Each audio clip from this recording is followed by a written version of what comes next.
China వాళ్ళు చీమల ఏపుడు, పాముల కూరలు అట్లాంటివి చాలా తింటుంటారు. వాళ్ళ ఆహారపు అలవాటది. వాళ్ళ దేశంలో ప్రతి జంతువు తింటారు.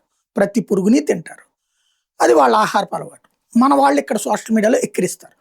ఎక్కిరించినప్పుడు వెంటనే మన వాళ్ళు మరికొంతమంది రంగంలోకి దిగేసి ఎవరి ఆహారపు అలవాట్లు వాళ్ళయి, మనం వాళ్ళని వ్యతిరేకించకూడదని మాట్లాడేవాళ్ళు మన దగ్గర ఉంటారు.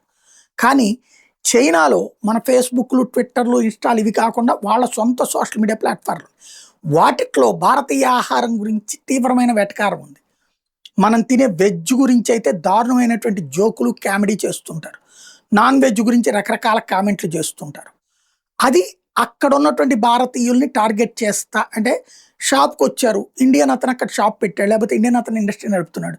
అక్కడ కొనుక్కోవడానికి వచ్చిన చైనా వాళ్ళు ఈ చూపెట్టి వెటకారం చేసే సంఘటనల వలన అవమానం పాలవుతున్నామంటూ చైనాలో ఉన్నటువంటి భారతీయులు అక్కడున్న రాయబార కార్యాలయం కంప్లెయింట్ చేశారు. రాయబార కార్యాలయం వీళ్ళందరితో మీటింగ్ పెట్టింది.